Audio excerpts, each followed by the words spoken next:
always tell when a streak's going to come to an end. You win a couple of games, you probably shouldn't. There are teams out there that could use that quality of playoff goaltending. All right, Ray, you ready to do this? Yep, let's go.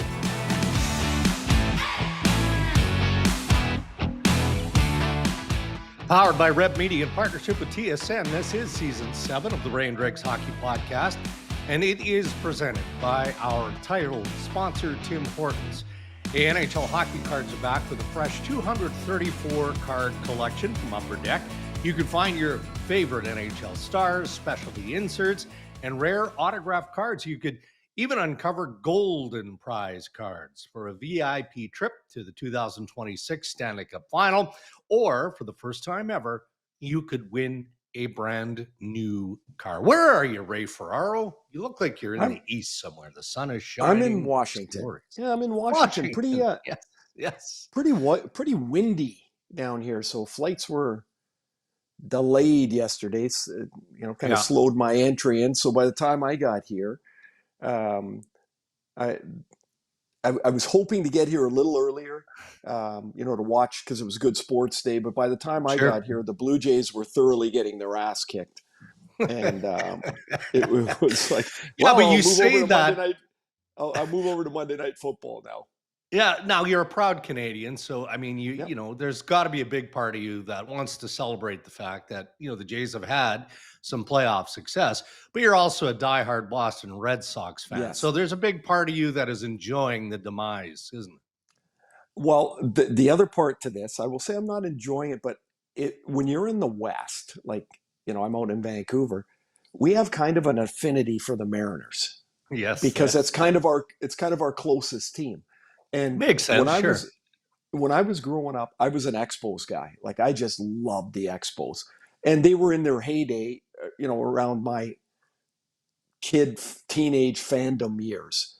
And so I never really got into the Blue Jays train. Like I was an Expos guy, and I've always been a Red Sox guy. I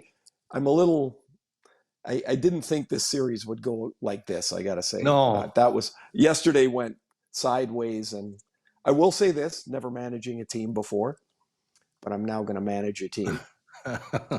When you take your starter out in the fourth or fifth inning, you are always putting in almost certainly a worse pitcher.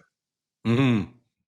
And so in both games, the bullpen, which kind of stunk all year, has let them down and in some form. So I don't know. I mean, the series isn't over. There's still lots to go, but I don't know. I would have left those two starters in both a little bit longer. I was going to say, though, I mean, as somebody who played the game at a high level, baseball well, it does feel like there's a significant undertone of analytics in the decisions that John Schneider is making here, correct? I think so. And this is what I think about analytics in a macro picture. In the 162 game year, I think it matters a lot. I really do. Because there's just so many games and so many outs and so many situations. Now you get into a playoff spot, and analytics in a certain sense to me should go out the window partly. Because that night, one player may have it.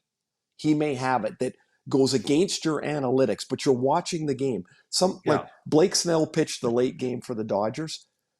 They could have left him out there for 143 innings, and Milwaukee was not going to touch him yesterday. Yeah. I don't know how many years ago he was in Tampa. He did the same thing. And analytics, they took him out in the seventh inning and they lost the World Series in Game 7. I think you got to look on that day. Right. Because that day might matter more in the playoffs than 162 days. Big weekend for the Dreggers, the entire family, in fact. And part of the news you already know, it's kind of old news. Mason Dreger, as we record here Tuesday morning, day one of a new career of selling John Deere farm equipment at Pattison Ag in Russell, Manitoba. Yeah, so excited about that. I we drifted through Winnipeg. I was in Winnipeg for the home opener, right? Kyle Connor night, which we'll talk about Yep. in the Canadian Brewhouse headlines coming up here, and then went to the Cabbage for the weekend to help get him settled in. You know, the moving truck arrived on time on Friday. Everything is packed away. He's in real good shape. Saturday afternoon, Ray, it was a balmy 22 degrees Celsius. Oh, what a day. In the valley. Yeah, beautiful day. Beautiful day. By Sunday evening, early evening, 7 p.m., we were driving through a snowstorm coming back to the Cabbage. So Mason's looking at me. He goes, "What is going on here?" I'm like, "Okay, bud, welcome to the prairies. It was summer less than 20 hours ago, and here you are. You're in the throes of winter." Yeah. Did you tell him your winter coats are in that box over there and get going? Pretty much, yes. And the other breaking news. Oh, I can't refer to Katie's pal as pal anymore because Matt and Katie got engaged this weekend. Oh, congratulations. Awesome. Awesome. So now Matt did Buddy come to you first? He did. He did. Good. He did. Good young man. He did it in the summer. He did it at the end of the summer. Helpful dude. He's a lawyer by trade, but we were putting away, the dock, the boat lift, all the stuff, getting ready to return to Ontario. And he was very helpful for a couple of days. Mid-afternoon, we sit down. We've got all the heavy lifting on. I'm just burning some stuff on the old fire pit in the back. And I come up and there's 2 chairs sitting by the fire and a couple of cold beverages. I'm like, wonder, okay, I'm game. It's like 3:00 in the afternoon. And we chit chat. And then in a very heartfelt way, I won't get into the personal side of it too deeply here, but he did. He asked for my permission. And then, of course, spoke to Holly a short time later and made sure she was on board. So anyway, closed the deal. It's official now. Now we can't call him pal anymore. Katie's pal, Katie's fiance, Matthew Suchin. So there you go. Congratulations to Matthew and Katie. Awesome. That's awesome news. It is. Speaking of, when's the day? Yeah. When's the day? When do you get the wallet out? Which we're all looking forward to seeing. I mean, you would appreciate this because you've gone through it here, but I would have assumed it would be next summer, the summer coming up. But because of venues and everything else, it might be the summer of 27. So 2 summers from now. I don't know if I can wait that long. That's a long way away. I got an idea. Don't they have a backyard somewhere? We got to be in a venue for. I know. Get a Could tent. Be at the Cabbage. Could be at and the Suchin families. Yeah, maybe a tent. Yeah. Anyway, I leave that to Katie and to Holly, and they can figure all that out. But you're right; it'll be an expensive. Your kids always they're never officially off the payroll, are you? But in this case, I remember my dad saying to me at one point, "Soon, Raymond, you're going to buy dinner." And I was probably about 25 at that time playing in the NHL. I never even reached for it. It's dad's. You're with dad. You bought a few dinners with dad. Yeah. No, you betcha. You betcha. I wish I could do it again. I really do. Okay, man. Let's move on to the headlines brought to us by the Canadian Brewhouse. Hockey lives, as we know, at the Canadian Brewhouse. Catch every game with beer specials, game day prizes, and more, all at the best hockey house in town. See in-store or at thecanadianbrewhouse.com for details on what your local brew house is up to this hockey season. Okay, so we're just 4 games into the NHL regular season, Ray, as we record here, the Ray and Dregs podcast. So it's way too early to read too much into the start of the season. However, Florida, despite losing 5-2 to the Philadelphia Flyers on Monday, we're 3-0 out of the gate with scoring coming from pretty much all parts of the lineup. So again, 3 games in at that point, they're 3-0. Now they're 3-1. How much of a surprise is it to you, the start of the Panthers? I wanted to talk about them because I'm not really surprised. I think where they feel the Barkov, Tkachuk absences are a little later in the season, 14, 15, 20 games in, where guys get worn down a little bit.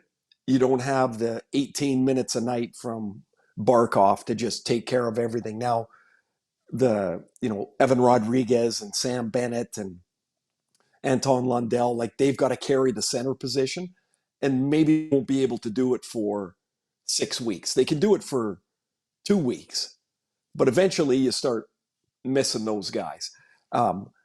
They'd prior to last night, they'd scored 11 goals from 9 different guys.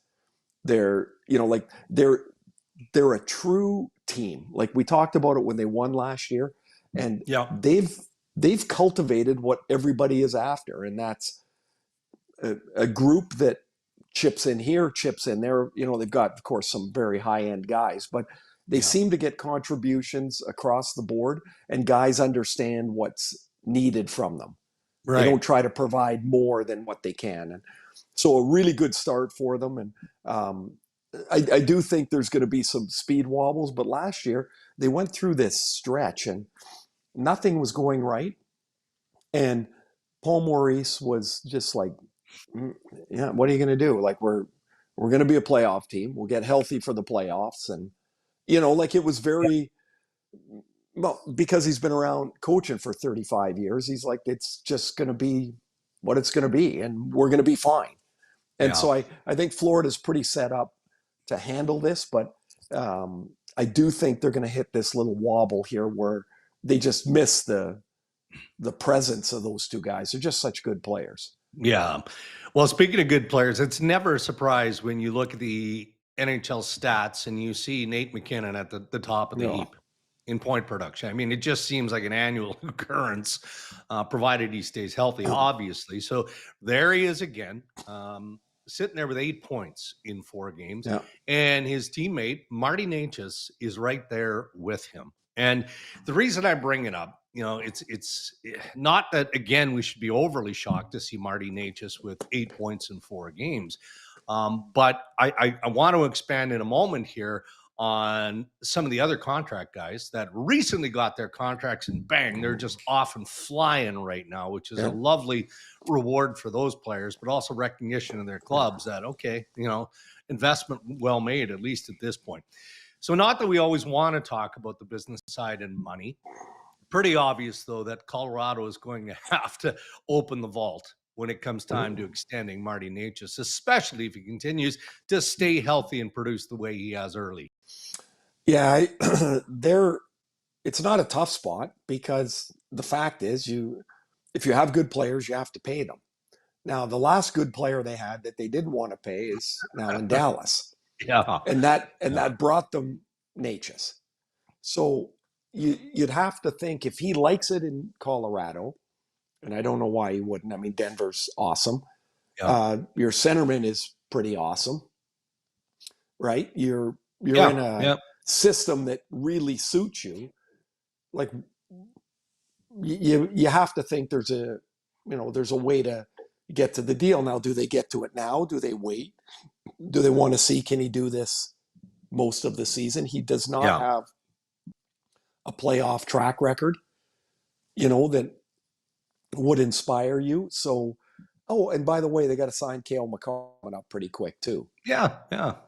Like it's funny, like having the very best players is both awesome and somewhat troublesome, because eventually, whether the cap goes up or not, you're looking at huge deals here. Yeah. And, but they're going to have to figure it out, because if you want to be a good team, you need to have a top end. You just, depth is great. It's awesome. And if you don't have it, you can't win, but you sure need the top end guys too. Speaking of the Avs, we have to have Jared Bednar on the podcast. He's awesome. He's such a great communicator. Like, he gives you stuff. Well, he doesn't know how to be anything other than honest. And there are lots of coaches and managers that fit into that category as well. But I want to go back to, I think it was Saturday night, where he joked about the Dallas Stars, right? After losing the shootout to the Stars 5-4, I would like to never see them again. And it wasn't specific to that night or game. It was just generally about, well, they're opportunistic. They defend well. They've got excellent goaltending. Their special teams are solid. It was more just a compliment of how well built the Dallas Stars are. But coming from Bednar, he doesn't care that he's given them the accolades and the props. right? He's just No. being honest with what he sees in Dallas and how much of a problem they could be for Colorado. And it doesn't have too long a history.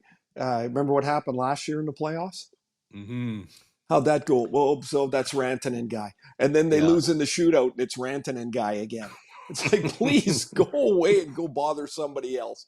These are two of the very best teams in the West, though. And Yeah. they're going to run into each other somewhere down the road. Right. So, yeah, MacKinnon off to a great start. Martin Nečas top of the stats packs. What about Jack Eichel? There he is with 7 points, coming off that mega deal with the Vegas Golden Knights. Kaprizov right up there, 7 points. Again, reward to the Minnesota Wild. And I was there on Thursday for the Winnipeg Jets home season opener against the Dallas Stars, Thursday in Winnipeg. And Kyle Connor made big news on Wednesday, getting his contract extension with the Jets. And he just has one of those ho-hum sort of hat-trick nights against the Dallas Stars. I mean, these guys aren't going to continue to produce at this clip. I mean, it's just not feasible. But the organizations and the individuals do feel good when it goes so well so soon after signing those big-time contract extensions. I'm sure for a lot of them, not that there's pressure, but there's expectation. Like they knew they were going to get signed. They knew the deal was going to come somewhere, and they weren't all of a sudden going to be playing for nickels. And so, but to get out is, one other guy I could add to that. He signed last year's Matt Boldy, and Boldy's off to a great start. Him really and Kaprizov are together. So of the names you mentioned there, Eichel, Connor, I mentioned Boldy. How's that U.S. Olympic team looking? Again, like I know Connor got lost in the Four Nations, and I'm not really sure why or how, because he's just a terrific player. Yeah. But that as we every so often we're going to swing back to the Olympics this year because that's just the way it's going to go. And man, there's going to be a lot of great players that are there, and so good. And so now these guys are all.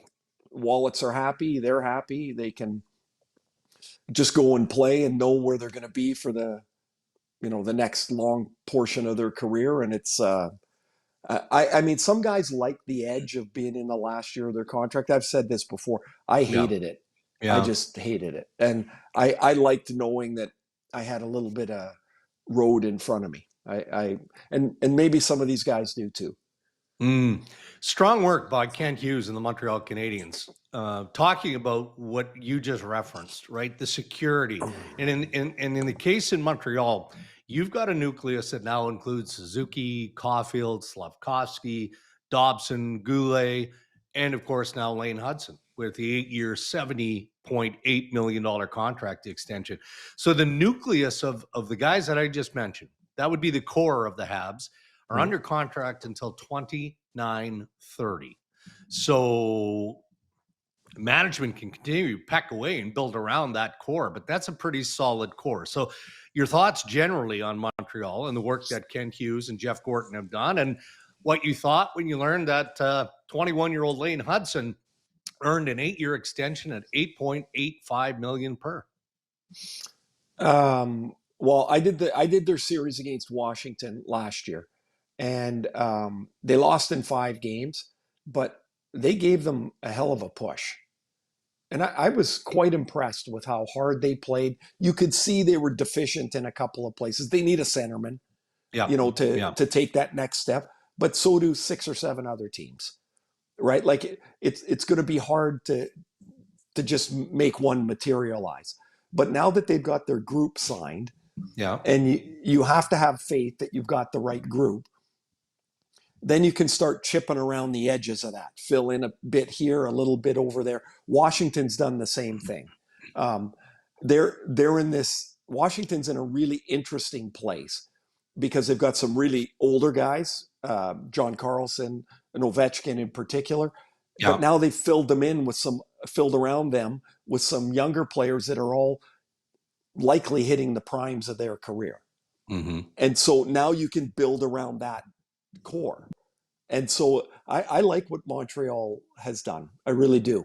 I think there's there's going to be an evolution to Hutson's game. He just, as he takes in more data, plays more games, the times he dodges around the ice will become more strategic. He's just such a great puck distributor. And his skating is so good. The thing I noticed most in that series is not very often did he get cornered on the ice. And when he gets cornered, he's in trouble because he's 160 pounds, right? Like when he gets boxed in. Yeah. But he just doesn't put himself in that spot very often. He's an impressive player. Their power play, he doesn't have a great shot, but he distributes. Caulfield can really shoot it. And so he finds him. Line A is kind of like their designated shooter, so he finds him. So, Hutson he gets the puck to the right people at the right time. I think they've done a nice job there. Yeah, I do too. And I like the timing of this because, hey, I mean, Lane Hutson in his camp could have waited, right? Let's see how the season unfolds. We didn't like the initial offers, so let's just let the emotions calm down. His family, as we know, is heavily involved, right? Have been heavily involved. But instead, Lane Hutson says, no, I'm not going to be the distraction here. 8.85, I'm 21 years old.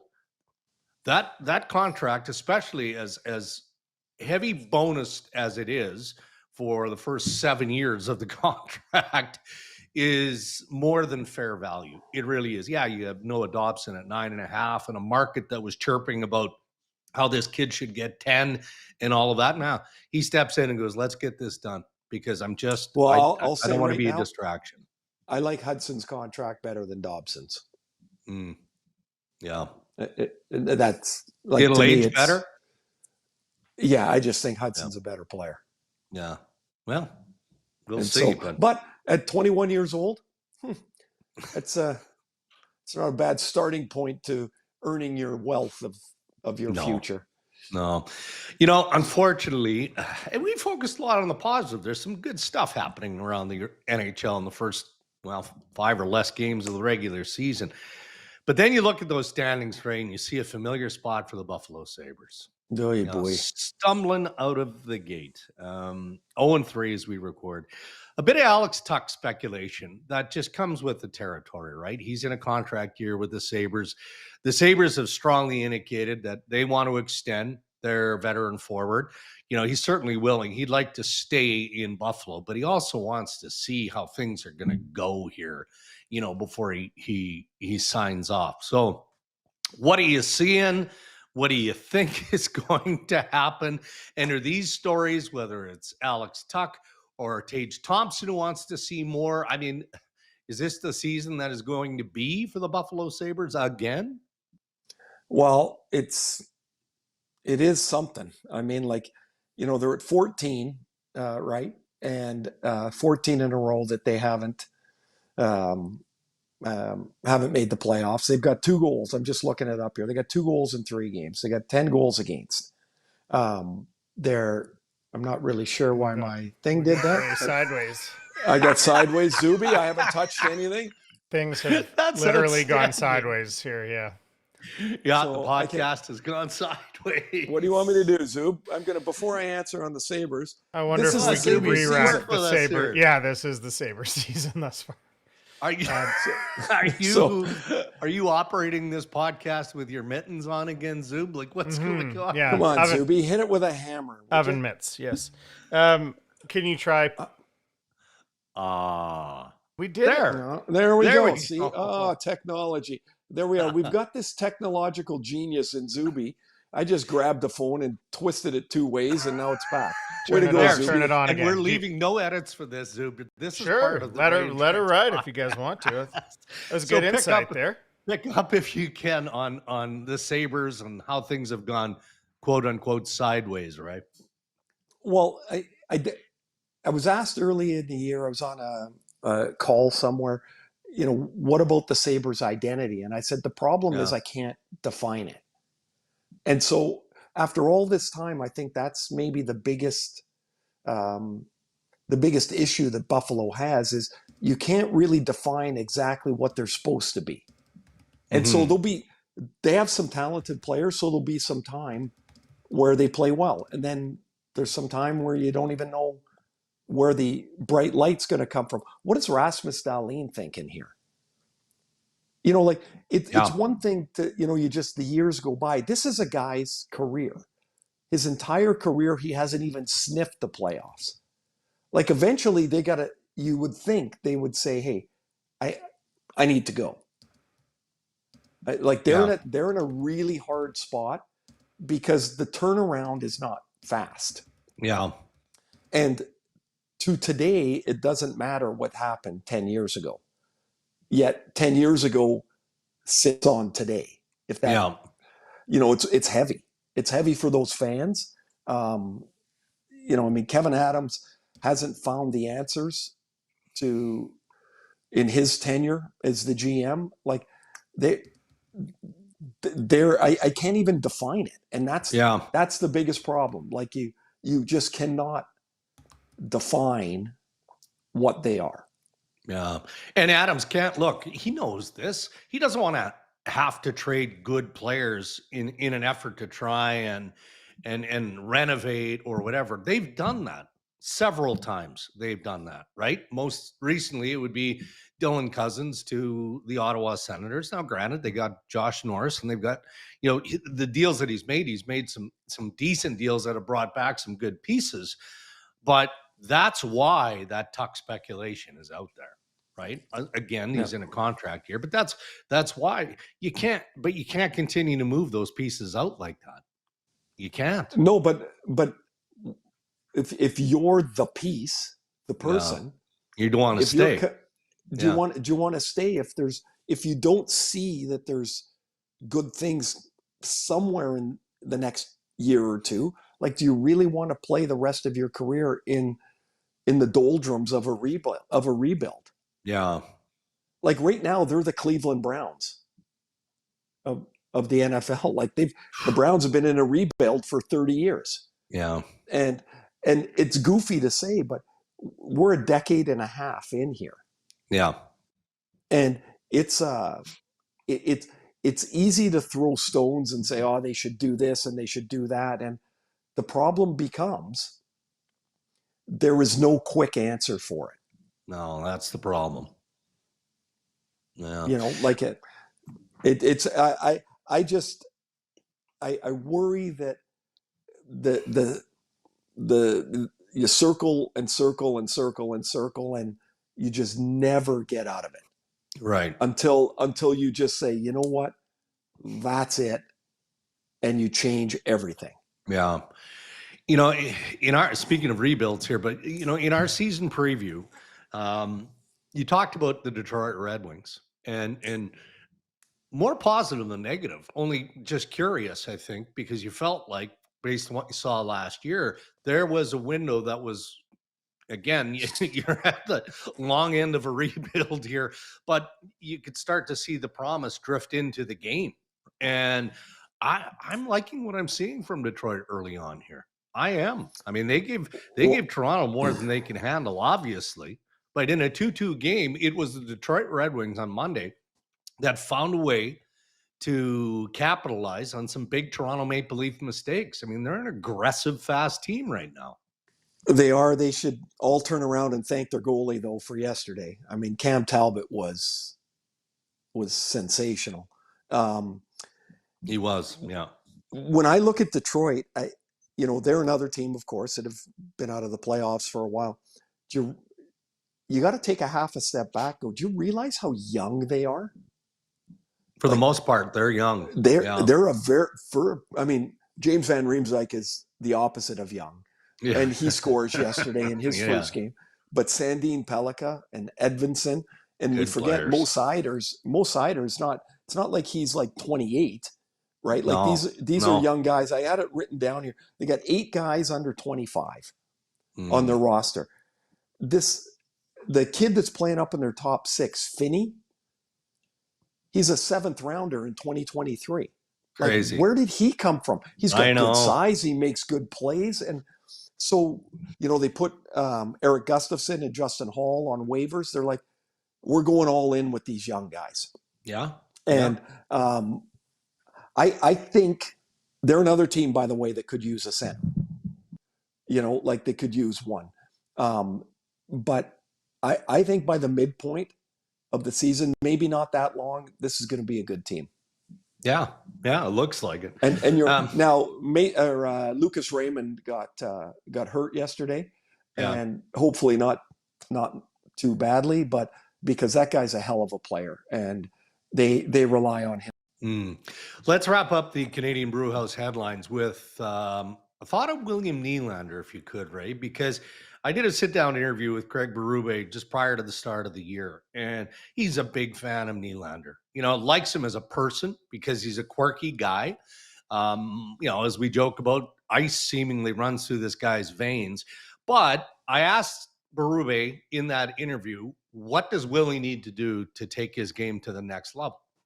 And he talked about, one of the things he said is we need more effort. In certain situations, we need more effort. All right, well, early in the season, but guess what? The coach needs to see more effort from William Nylander, and I suspect has conveyed that message to one of his star forwards. So what does that look like to you? You've watched the Leafs here early on. What are you seeing, or more importantly, not seeing in Willie Nylander's game? When sometimes there's not much of a difference between the two. He's just so good. I love watching him play. Like I'm thoroughly entertained watching him play. Yet there are times where it's just too far, and he's not going to go there. Like the effort required. He just, in that moment, he's like, I'm not going to probably get the puck anyway, so I'm just not going to go there. And so one moment bleeds into another, and I don't think what a guy of that talent thinks of. And I would compare Nylander a little bit to Alex Kovalev. I played with Al. Yep. One of the best, well, maybe the most talented guy I played with in my career. And there would be some nights, and Al would just not have it. He's just like, he's not going to do it. And so you'd be like, oh my God, he's so good. Even if he has half of it, he's still pretty good, right? Yeah. And so what guys like that I don't think they quite get is when they don't have it, it affects everybody else. Because if their timing is off, if they don't, even if they're not going to get to the puck on the forecheck, if they don't put a pressure on that defenseman, then I can't do my job. And so it bleeds away from the line. It's not just the one guy. No.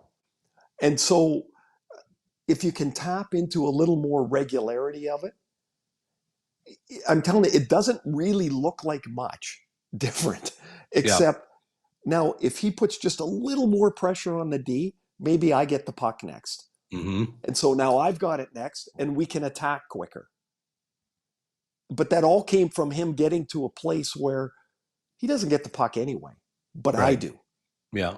And I think there are times when guys of that talent, and I'm like, it's impossible to explain to people, I think, how much these guys can do with the puck that other people just cannot. They just can't. And you just, like, we'd be on the ice and all of a sudden Al would hit me with a pass and poof, would hit my stick. I'd be like, I'm not even really sure how it got from there to here. But nobody else can do it. But there it is.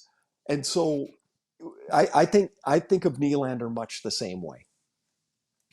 Would you give him a consistent spot with Matthews? Like, not wire to wire, but why not? I mean, it seems like he's continuing, he being Berube, to audition for that right wing spot anyway. Like, just change things around a little bit, or is that too much of a good thing packed on one line and it weakens you elsewhere? Well, I think it's the second part. Yeah. It's like, clearly that would be their best line by leaps and bounds, and their most dangerous line.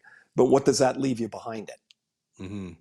And it's hard. It's hard, like, to think of it that way when you're a player. Like, you're a guy like Nylander, you want to play with Matthews. Yeah, of course. Like that's where they want to play. And so I probably would use them again, I've never coached, but I would probably use them in spurts together, a couple of games here and a couple of games there. Yeah. But to put them together all the time with Nyes, I guess the other way you could do it would be to put Nylander and Matthews together and drop Nyes to Tavares. Maybe. Yeah. Like you've got to balance those lines Agreed. out. Like Nyes is such a good player. Really and good. What if you could get enough from another left winger? You're not going to get as much as Nyes gives you, but what if you could get enough that you go, you know what? I can live with that. Yeah. And then I get Nyes with Tavares. Like if you can in your roster find that, then maybe you can give this a go. All right, those are your headlines. Thank you to the Canadian Brewhouse. No Ask Ray and Dregs anything today. We're going to save that. Ryan Rishaug is, where is he? Where is he, Ray? Oh, he's in transit. He's in transit. Nobody knows what that means. Transit. Well, I think he must be covering the Oilers. I don't know. There's something going on. Or he's coming off a Thanksgiving Day weekend, right? Where he's just extended it by a couple of days, and he and Randine are on their way. They're in transit. I'm in transit. Boondoggle. That's what I was looking for. Yeah. Boondoggle. His commitment to this show today lacked. Well, he will be back on Thursday, I hope, for Ask Ray and Dregs Anything. So you can send us questions to our X account or Instagram at Ray and Dregs, or on the website, rayanddregs.com. But we have Zuby. Things went a little sideways earlier in this program. Hopefully Zuby's recovered.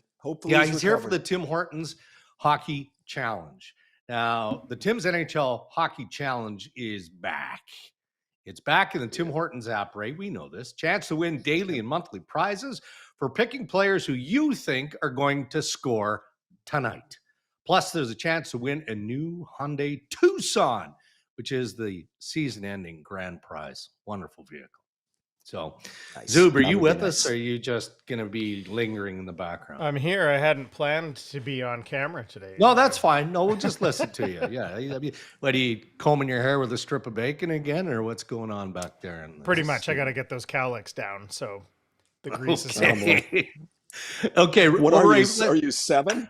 Well, I have 6 and 8-year-olds in the house, so it's just easiest if we all follow the same protocols. Good. Okay. Yes.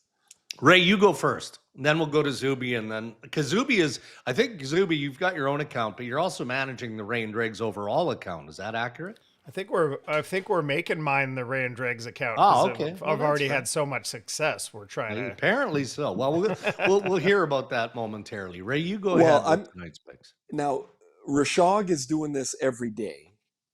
Yeah. And so he Zuby. put into our but Rishaug put into the text, I have a total of 0 points. Which is hard to do when you're doing it every day. How bad are you? Now, for my second selection of the season, I'm going with Cole Caulfield, Seth Jarvis, and Nick Robertson. Leafs playing on back-to-back days. Caulfield's going to get one today. Yeah, that's feels a stone-cold lock, I think, for me. How about you? What do you got? Well, we're going to go to Zuby first because he does all in Dregs, and frankly, Zuby, because he participates every day, he does own points bragging rights. So go ahead, Zub. So I went with this Mitchell Marner character down there. Oh, never heard of him. And then I got Yuri Slavkovsky. I had Caulfield in the mix too, but I didn't want to overhab it, Okay. So I went with Slavkovsky, and then I went with Blake Lizotte on a line matchup hunch, but I don't see him in the lines. Wow. Now, that's seeming like a pretty long shot, but there weren't many forwards available in that third group, so that's why I went with that, and we shall see. Well, I will say, so Lizotte has played this year, unlike, what was Rishaug's pick last week, by the way? Adam Lowry. Oh, that's right. Yeah. Yes, Adam Lowry. Still doing rehab on his hip. Hope you're feeling better, Adam, by the way. Yeah. But Ryan still is going to pick him again this week. All right, my 3 selections, back-to-back weeks where I'm going all Canadian. Austin Matthews had a pile of looks in that Oh, Detroit game. did he ever? Yeah. So I feel like against the Preds, he's got one in the bank. I like your idea, Zub, on Uri Slavkovsky. And I didn't chew on it, but it was either Caulfield or Slav for me. So I'm going Slavkovsky with my second pick. And 2 of the 3 selections on this day from the Montreal Canadiens, Kirby Dach. They're setting Kirby Dach up to generate more offense this year. That's the hope. That's the expectation. So I feel good for Kirby. So that's what I've got. Matthews, Slavkovsky, and Dach. I do see Blake Lizotte in the lines now. He's the 4th line center, and I'll have to say, Yes. I have to admit, I was possibly a little bit confused between him and Justin Brazeau, who I think I was thinking of, actually. Or Brazeau. Or Brazeau, if you prefer. Yeah, but he's got 3 goals already. You should have picked him. Well, I don't think he was in the group. We'll see. I'm still very confident with my overall Zuby, record to this point, so things will work out. You've made mud soup out of this. He's in the lineup. He's not in the lineup. Like, come on. Come on, Zuby. There you go. That's right. That's not a terrible 4th line with Dewar and Achari. Yeah. No, it's not bad. Now, we'll have to check back on Thursday when we record again, just to revisit our picks, correct? Absolutely. We don't have to. Are we doing picks every single episode? I assume. I think we should do picks every episode, and we review the selections from the previous. Yes. Yeah. We'll just tighten it up on Thursday because we've got Ask Grandriggs as well. Yes. All right. Well, Perfect. thanks, Zuby. Thank you. Hey, my pleasure. Very good. Thank you, sir. Okay, Ray, you're in Washington, so we've got to let you go. You've got a busy day ahead. I should have mentioned this earlier in our preamble, but we had all kinds of stuff with the Dreger family shenanigans on the weekend. But I mentioned that I was in Winnipeg for their season opener, home opener. I got to tell you, man, I always repeat myself when I say these things, but I know you feel the same. We cheer for individuals. We don't cheer for a team because we don't have skin in the game with the 32 teams. It doesn't matter to you or to me who wins, who loses. But there's so many great stories. When Jonathan Toews was introduced at Canada Life Center, I teared up. I'm not going to lie. Like, I was in the press box and the roof just it came off the building, as cliche as that sounds. And then in the Jumbotron, of course, followed Jonathan as he made his loop to the team circle. And then they cut away to mom and dad in the crowd. And it was such a special moment for everyone. It was just cool, right? And you only get to experience that one time if you're the Toews family or any of the fortunate. And in this case, I was one of those fans inside that building. Just a great moment overall. Yeah, he picked up his first point last night, too. So, he'll inch his way along. But to go back home and give your career one last kick at the can is pretty fortunate thing. So good for him and best of luck to him. He's still pretty fiery, too, right? Like, so, one thing I was impressed by in his first game was his pop, his jump. Like he did not have any trouble keeping pace. And let's be honest, skating wasn't his forte, like in terms of straight line speed and all of that. But here's the fiery part. Like he made it, like the timing is going to take time for him to get that touchback. He made some terrific plays, don't get me wrong, but there were a couple of mistakes that he made, turning the puck over and things that he didn't like. And 2-3 times he got back to the bench and just whacked his stick against the boards. Like just, kind of better, but Jonathan, that sort of stuff. Here's the thing. I'll tell you this about him, and guys like him. Everybody's competitive, of course, to make it to this league, to make it to a pro sport. Of course you are. Some guys just have that ultra, like everything is like, lining up your toothbrush has to be perfect, right? And he will have that when he's 54. It's going to be the same thing. The shovels in the garage aren't going to be in the right spot, and it's going to piss him off. And I mean, not that I speak from any experience of that, but I got to tell you, it's going to be there for him. I know. Yes, it will. All right, my friend. Well, have a good call. Yeah, we'll talk to you Thursday from New York. Tonight. I'm there for the Islanders on Thursday. So have a good couple of days. Enjoy the games, everyone. Yeah, you bet. And thank you to our sponsors who continue to support Ray and Dregs and make this podcast possible. Our title sponsor, Tim Hortons, thank you. And thank you to the Canadian Brewhouse. Until next time. Congratulations, Katie. Oh, and Matthew, no longer pal. And young Matthew. Congratulations, guys. Until next time. Stay safe, everybody.